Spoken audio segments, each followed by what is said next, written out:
तूफान को पालतू बनाने चले थे, पर उसे बांधोगे कैसे? গেল কোরবানির ঈদে দেশের প্রেক্ষাগৃহে মুক্তি পাওয়া বহুল আলোচিত সিনেমা তুফান। দেশ বিদেশের সফলতা পাওয়া এই ছবিটি শীঘ্রই আসছে ওটিটি প্ল্যাটফর্মে। তবে নতুন খবর হলো হিন্দি ভাষায় ভারতের বিহার রাজ্যে মুক্তি পাচ্ছে তুফান। তুফান কাফি বাগায়াত। তুফান পরিবেশনায় আছে ভারতীয় প্রযোজনা সংস্থা শ্রী ভেঙ্কটেশ ফিল্মস।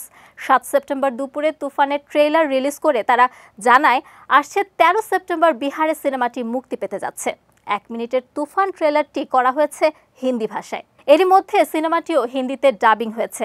বিহারে হিন্দি ভাষাতেই সিনেমাটি দেখবেন দর্শকরা। এদিকে দিন কয়েক আগেই প্রযোজনা প্রতিষ্ঠান থেকে জানানো হয় তুফান চলতি মাসেই ওটিটি প্ল্যাটফর্মে দেখতে পাবেন দর্শকরা। বাংলাদেশের জনপ্রিয় প্ল্যাটফর্ম চরকি এবং ভারতের হইচইতে দেখা যাবে ছবিটি। তুফান সিনেমায় অভিনয় করেছেন দেশের সুপারস্টার শাকিব খান, মাসুমা রহমান নাবিলা ও ওপার বাংলার মিমি চক্রবর্তী। তাছাড়া আরও অভিনয় করেছেন ২৫০টিরও বেশি ডিজাইন অপশন নিয়ে ওয়ালটন স্মার্ট ফ্রিজ, বোঝে আপনার প্রয়োজন।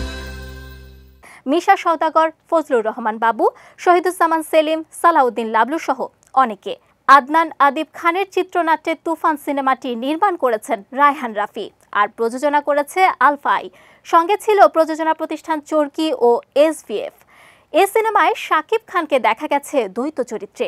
৯০ দশকের একজন গ্যাংস্টারের কাহিনী নিয়ে নির্মিত হয়েছে তুফান।